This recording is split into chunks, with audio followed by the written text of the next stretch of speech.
Today we're going to talk about the A word. The A word is the thing that we think most often separates the very best in sales from the rest, and the A word is accountability.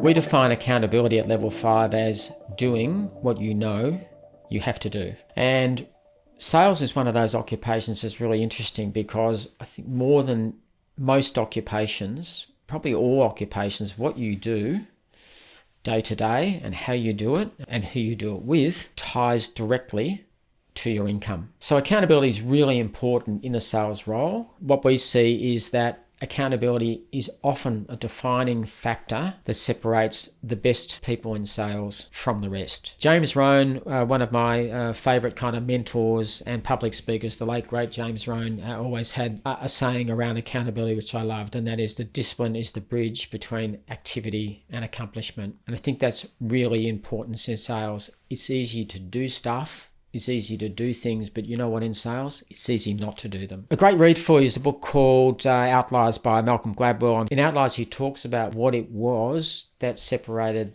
the best from the rest. They studied musicians who were inducted at a very young age into the Berlin Academy of Music. So, really rigorous selection process. Only young children with really high potential invited into the program, and they generally came into the program at around 5 or 6 was the entry start to the program. And the start of the program, the students were really practicing, something like 2 to 3 hours a day. And obviously as they become more capable and more engaged and more driven around their music, or not driven, their practice went up over a period of time. And there was a pattern to that. Once they got to around 8 years of age, they were practicing, around 6 hours a week. Once they got to 9 to 12 years, it was about 12 hours a week. Once they got to 12 to 15, they were practicing around 16 hours a week. And once they got to 20, they were actually playing and practicing around 30 hours a week. And what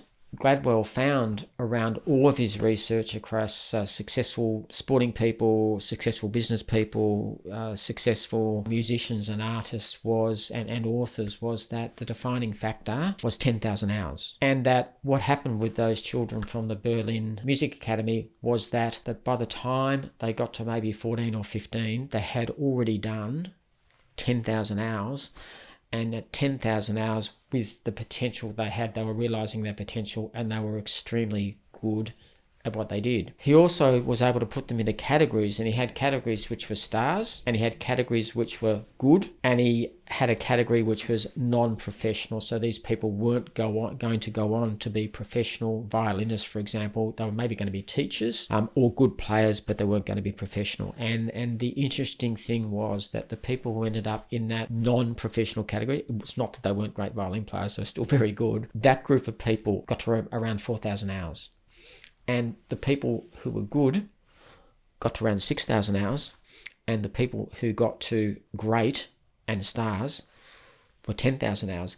And the other key finding was that in that group of 10,000, there weren't any people who were like naturally, freakishly talented. They were all talented to get into the program, but most of those people weren't necessarily standouts. They just did the work. So his theory around the 10,000 hours applies to many things in life, and there's a really consistent theme that when you get to 2,000 hours, you're good at it. So something to think about. So why would I apply this to sales? Well, I apply this to sales because sales typically has low barriers to entry. A lot of people become salespeople almost by accident. You don't need a degree.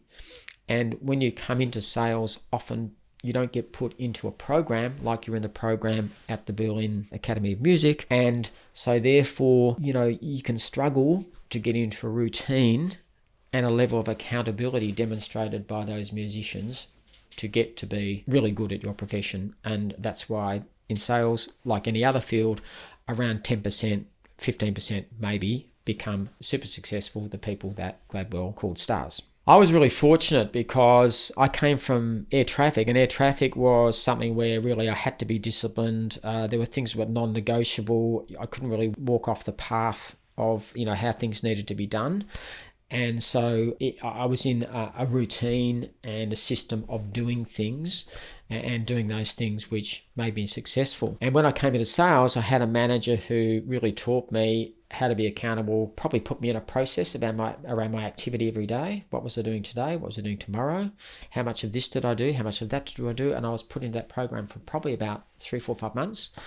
And fortunately, that created the habits for me to be accountable. He said to me at the end of any day, what you should really do before you wrap up is you should sit back and say, how was my day today? And you should have a little matrix and you should say, did I make my calls? Did I do my prospecting? Did I follow up? Did I use my time wisely? Am I organized for tomorrow?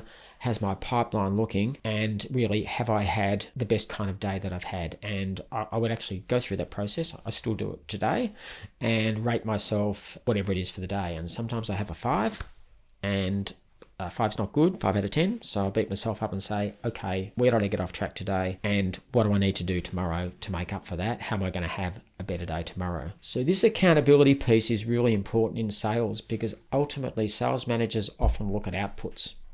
And outputs are results. I'm not being overly critical of sales managers because measurement these days is much easier with CRMs and all the rest of it.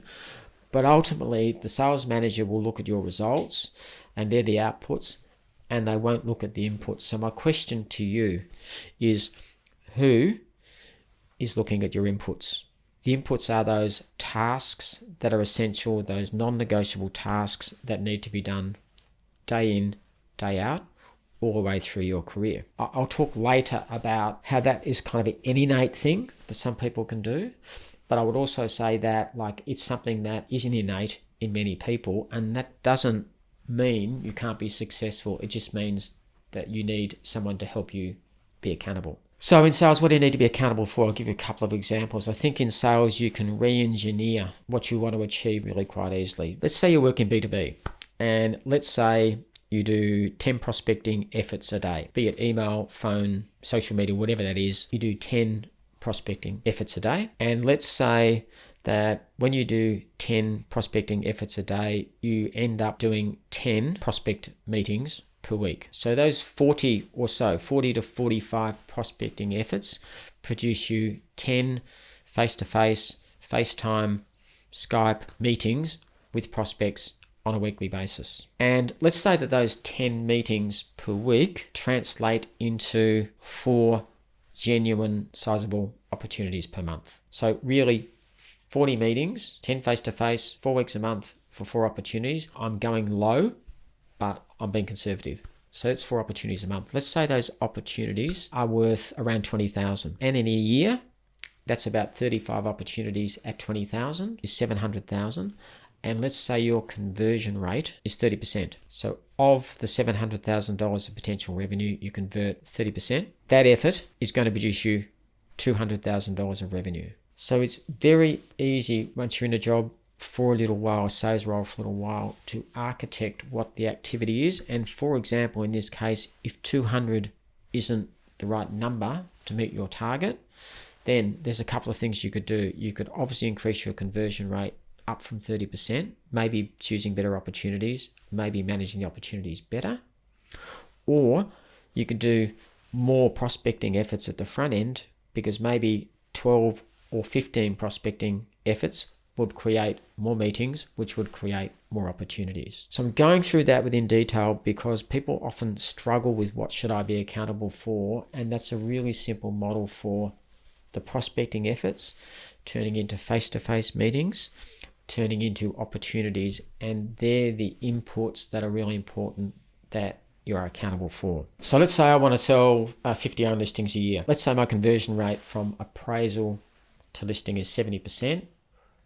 To achieve 50 listings, to secure 50 listings, I'm going to need to appraise 80 properties. Typically though, maybe half the properties that we're appraising aren't going to come onto the market in the next 12 months. So let's say 50% come onto the market and 50% don't. I'm going to need to double that. So I'm probably going to need to do about 160 appraisals, 50 aren't selling, 80 are selling, and then at 70% conversion, I win 50 and I've got 50 to sell. And let's assume you sell them all, you're in a great market and you sell them all. So I now know that I have to do 160 appraisals in a year, 50 weeks in a year. 160 divided by 50 is 3.5 appraisals. So to achieve 50 listings and sell 50 listings, 3.5, let's call it 4, I need to achieve 4 appraisals a week. If you focus on hitting that number of 4, and those conversion rates are right, and you know conversions after you've been in the industry for a while, if you focus on that and you're accountable for that activity, the accountability for that activity will produce the result. So, accountability. The top people, they say, just do the things that they should do and do them very well when no one is watching. Often said about successful sports people that, you know, when they're training, they train just as hard if no one's watching as when people are watching. From an accountability point of view, some people, as I touched on before, have that innate capability to be accountable. Many of us don't. So what I would say to you is, if accountability is the challenge for you, if you have the ability and the talent, but your difficulty is accountability. And at the moment, we've got the virus and we've got, you know, all kinds of salespeople working from home, which makes the accountability piece really different. What I would say to you is get an accountability coach. Get someone in your business, maybe a buddy, maybe a boss, set the accountabilities, because often in a big organization, you know, this won't be done for you. If someone's not going to do it for you, this accountability is about your success. It's about your income. It's about your ability to live a great life with your family. So get the numbers right and then have someone internal or external to help you accountable. Don't let a lack of accountability get in the way of your long-term sales success.